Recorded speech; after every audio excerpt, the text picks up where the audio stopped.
guys, so today I'm going to show you how to make the most awesome chocolate cake. And by the way, it's completely vegan. What? Are you trying to tell me that there are no milk, butter or eggs in this cake?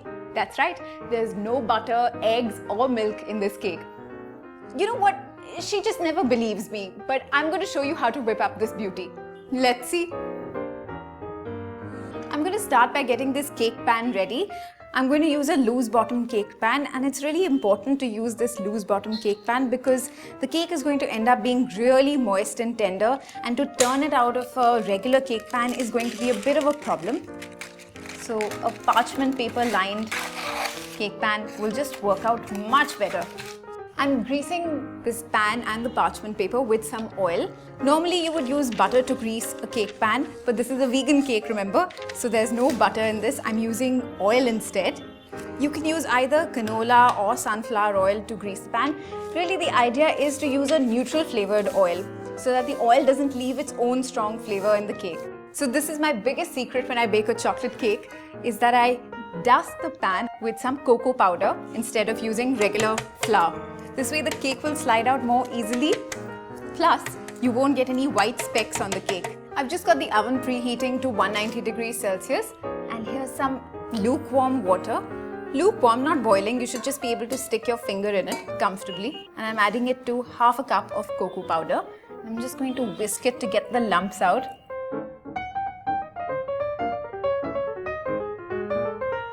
That's all nicely mixed up. I'm just going to set it aside so that it can cool a bit and get going with the dry ingredients. So I've got 1.5 cups of all-purpose flour here, and I'm adding 1 cup of caster sugar.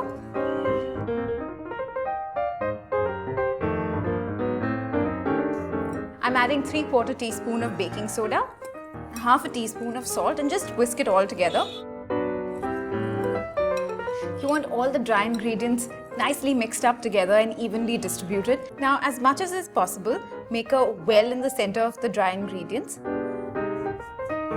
and pour in this cocoa mixture and half a cup of, again, a neutral flavored oil like canola or sunflower. I've got canola here though.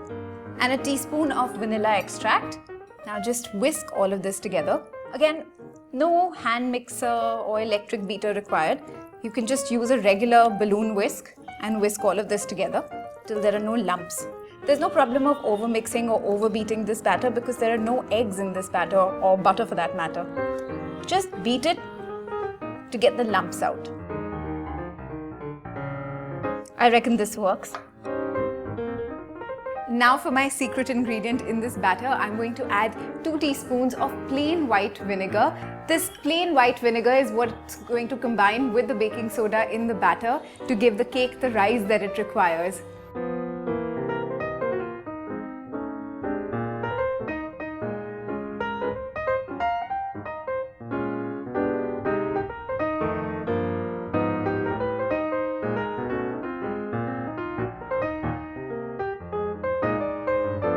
Now I'm going to pour this batter into the prepared cake pan, and it looks just so good. I could eat it as it is. Off to bake.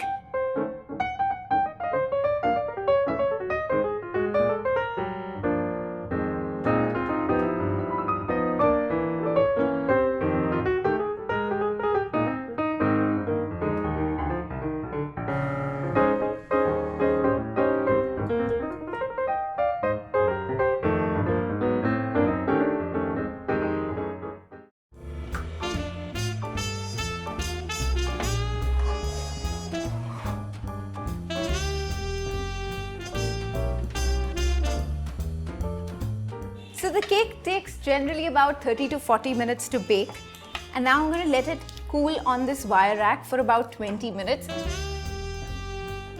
After 20 minutes of letting the cake cool, just take a knife and run it along the edges of the pan, just to make sure that the cake is not sticking to the sides of the pan. Now I'm just going to open up the cake pan. Fingers crossed!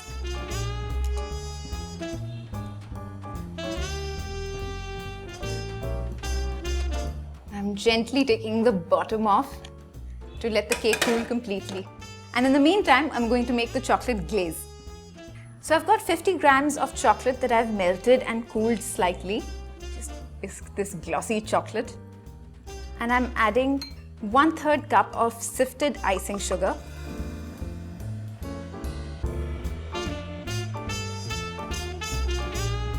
So it's starting to get a little lumpy. That's when I'm going to add some warm water.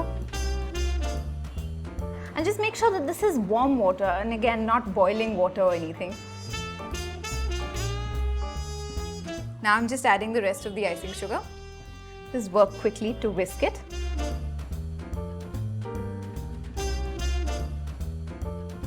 If you don't follow a vegan lifestyle, you don't have to make this glaze. You could make a ganache. But even if you don't follow a vegan lifestyle, think of this as a much lighter chocolate cake to eat. Yeah, now the glaze is ready. So the cake's cooled completely, and now for the exciting part of adding the glaze. I'm going to very gently lift the parchment paper off, and because we've greased and dusted it so much, it's not stuck to the bottom of the cake at all. But you do have to do this very carefully nevertheless, because it's such a gentle little cake.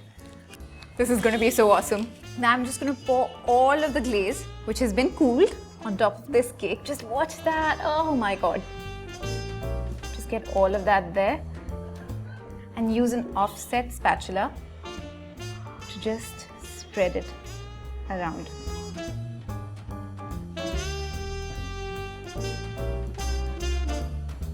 And you can see that it's starting to set over the cake already. It's time to cut a nice big piece of this cake to impress someone, don't you think?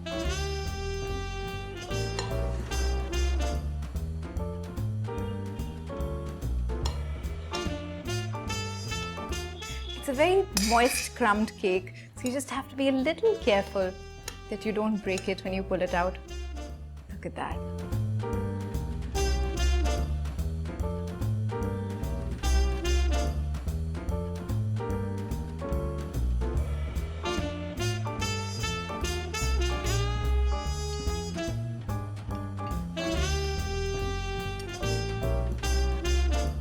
Not bad.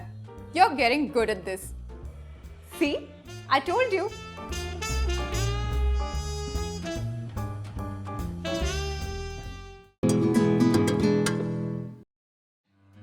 Okay, I'm going to do a lovely pure chocolate cake. This is something that my wife really loves as much as she loves me.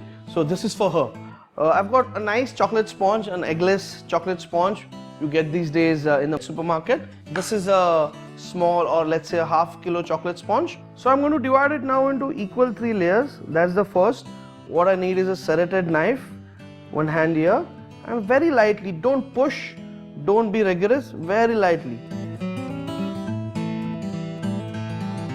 So just through that, that's the first layer, all around. Very lightly, just make sure that the knife is straight. Otherwise what's going to happen is your layer is going to be wobbly and then the cake won't look as nice. So straight layers, very lightly. So that's about it. We've got 3 layers here. I've got a nice sugar syrup here with some cinnamon flavor, which I'm going to spray on this. This is to make the sponge more soft and succulent and to increase the sweetness. For the pure chocolate cake, I've got a pure chocolate truffle here. To make the chocolate truffle actually is very easy. What you need to do is take around equal quantities of cream and chocolate. Keep the cream to boil on a simmering consistency, and when it simmers down for 4 to 5 minutes, break the chocolate into bits and pour it to the cream and take it off the heat. Then keep on stirring it and let it set in the fridge for like 4 or 5 hours, so you'll get a nice thick chocolate truffle. Now a nice big blob here, and I'm going to layer this now. Now what you're seeing beneath is a turntable, which helps me to layer the cake very easily and evenly. Some hot water, and now with the truffle,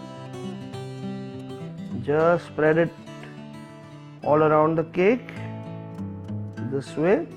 Now the middle layer, which was slightly roundish, I'm going to place in the center because it has got a slight roundish edge which I don't want on the cake. So this can go in the middle. Some sugar syrup.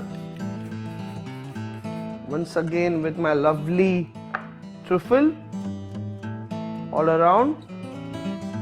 Look at that.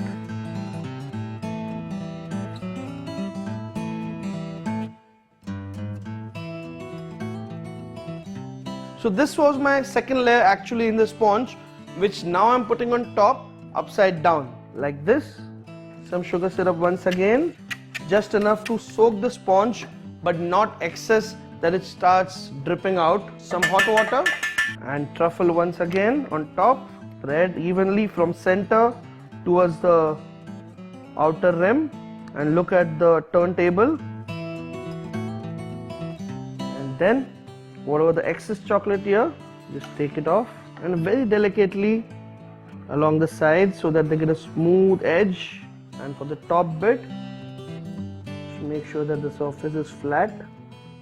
Now this cake has to go into the fridge for about 5 minutes, and you can pour a nice shining coat of another truffle on top. Truffle that I've got here, I'm going to put it into the micro for around 30 seconds so it melts down and gets the shine back. So when I pour it on the cake has got a good shine and a finish on it. And the warm truffle on top. Now I'm just going to go around very delicately, give it a small tap so the truffle settles down. For the side, once again, very delicately, just turn it around. Pick the cake, and here it goes. Now just look at that. This was a lovely mirror shine that I needed in my cake. Again, some chilling is required because the truffle is still hot. And back to my garnishing, but before that, back in the fridge for maybe just a minute or more. That's enough.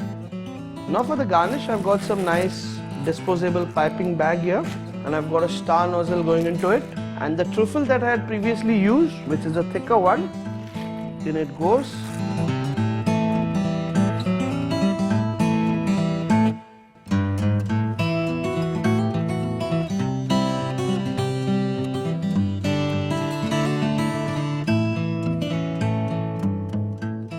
The cake is here now. It's got a good shine. Now for the garnish, a nice piping swirl here.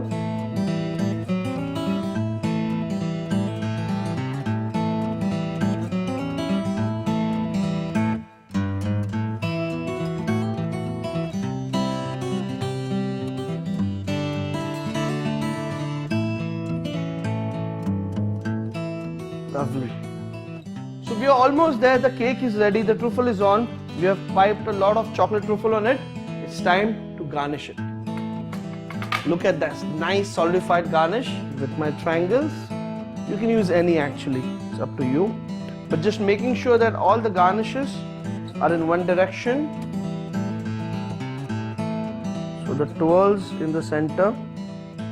Some color to life. Lovely. So the cake's almost ready. It's just time now to surprise my wife. So I'm going to call her.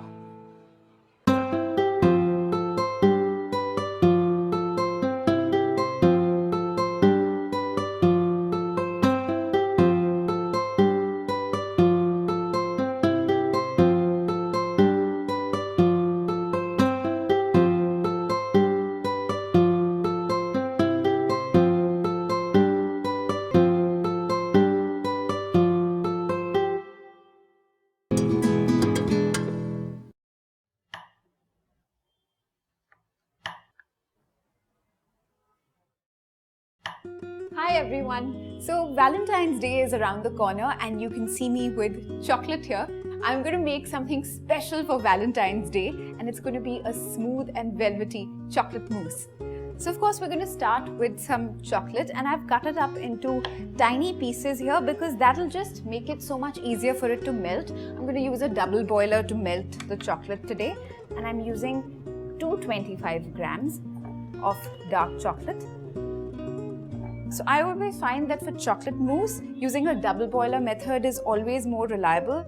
So the chocolate is measured there. I'm going to add the butter. So this is going to be about 80 grams of butter. Again, I've got the butter at room temperature. I'm just going to heat up some water here. So if you see the pan here, I'm just adding just about an inch of water, no more. And while that water is heating up, I've got 3 egg yolks here.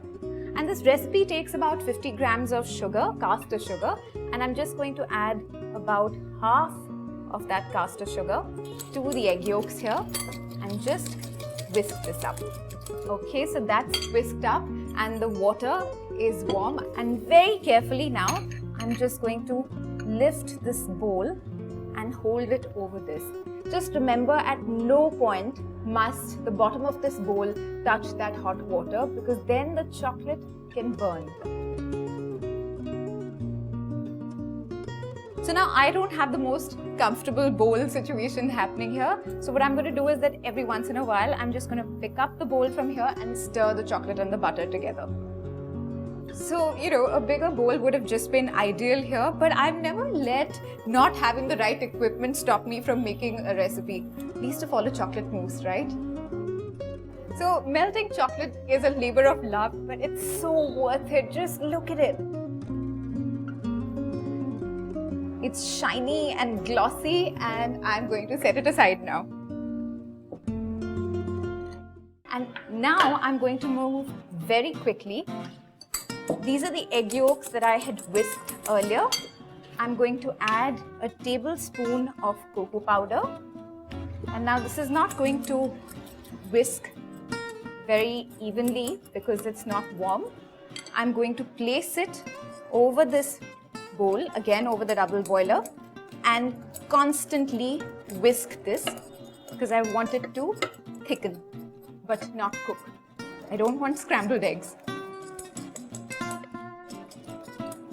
Okay, so this is done now. It's thickened, and don't even stop whisking for a second.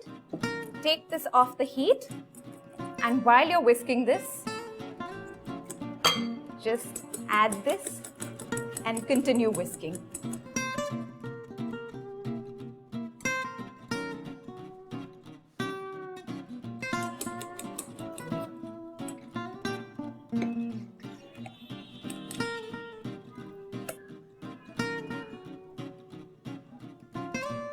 So the egg yolks are cooked and they're completely incorporated with the melted chocolate. I've mixed these two together. I'm just going to set this aside just for 2 minutes and first whip up the cream. My cream, the beater and the bowl are chilling literally in my refrigerator. So I'm going to quickly dash and bring them out.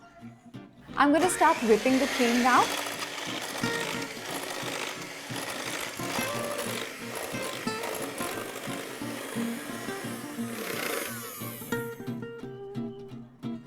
Soft peaks. This is the stage I want the whipped cream at, and I'm just going to leave it in the refrigerator again, covered and chilled till I have to use it again now.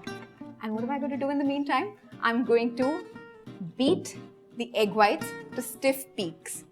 So beating egg whites is a tough workout, but luckily for me, I'm using an electric whisk. I'm not going to do it manually completely. Start.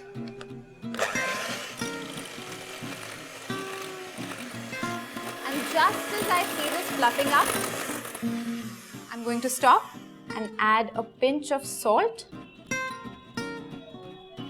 and start again.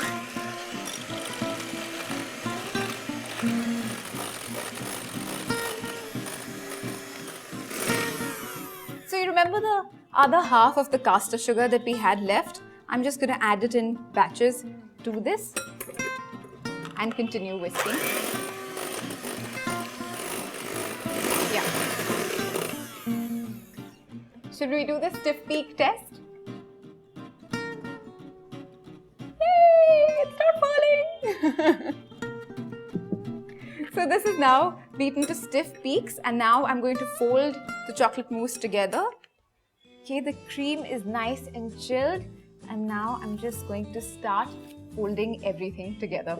I'm going to start with the egg whites, but I'm going to do this in batches. Wow, just look at that. So tempting to eat it like this, but don't. Just hold on. It's going to be amazing. In just a minute or so. Just fold this in.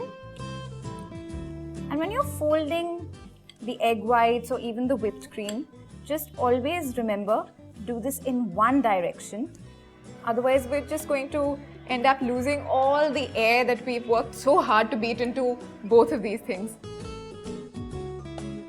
Now for the rest of the egg whites.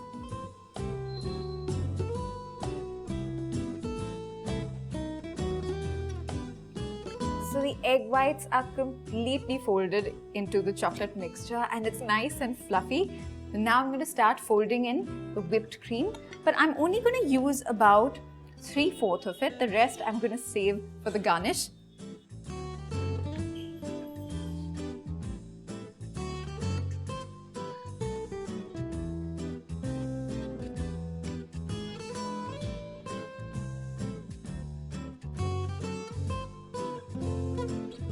Okay, now I'm just ready to scoop these into my ramekins. So very carefully, without losing the air from this.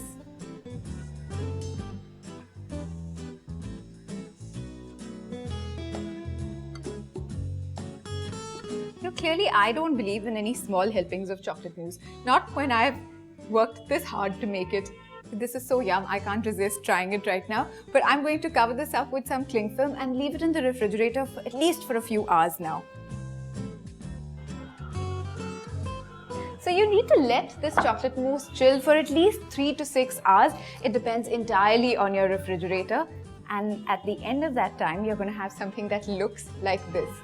Now, it's just so gorgeous on its own that I'm not going to do too much to it now. Just a simple garnish of some whipped cream and maybe just a little bit of chocolate shavings. That's it. This chocolate mousse is just so awesome. You've got to make it for your Valentine, for the one you love, or, just make it for yourself, just like me. Like this recipe, share it with your friends and subscribe to our channel. See ya!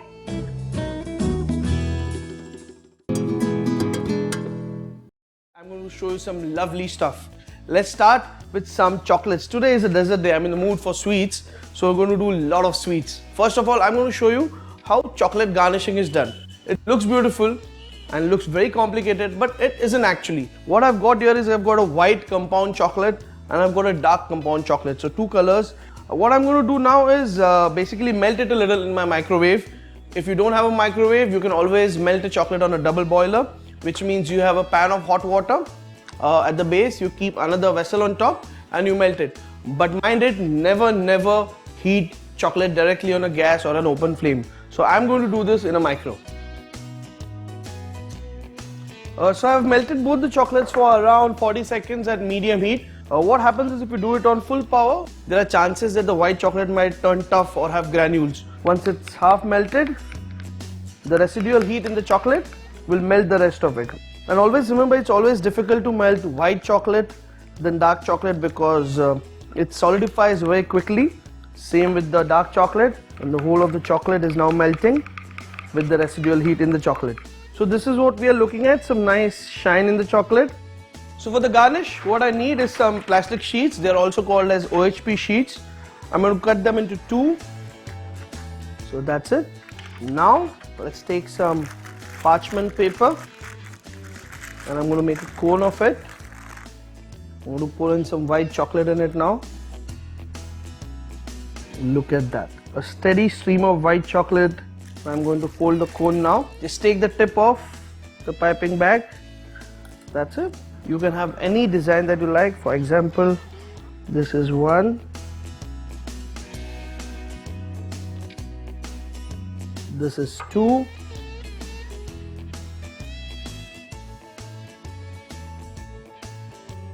And for this one, some nice straight lines.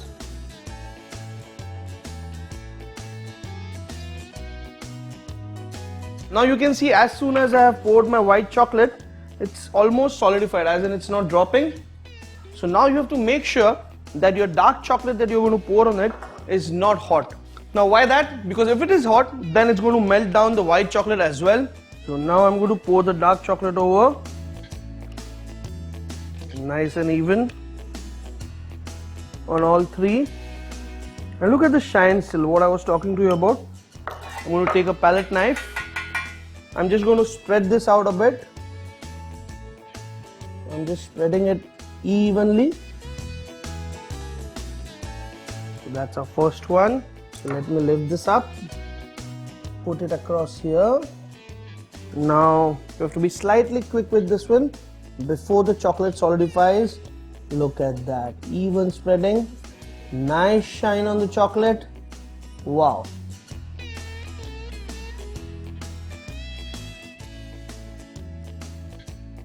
If your temperature around is slightly warm, then you can keep this into fridge for 30 seconds so that it solidifies a bit more.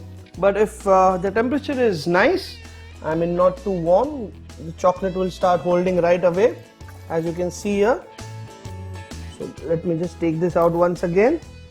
Now you can see that the chocolate has started solidifying. I'm going to cut lengthwise first and then into squares. Yeah, just be careful that you're not using a too sharp edged knife, otherwise what's going to happen is, see, end of the day this is a plastic sheet, so you don't want to cut through this. You can see clean lines here, which means your chocolate is separated, but if your knife is too sharp, then it's going to cut through the sheet.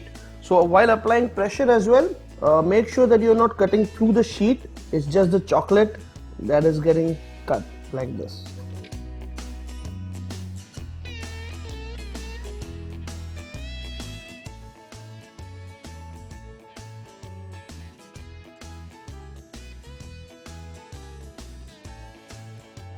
Now see, this is quite a solid, which I don't want since I want to twist it.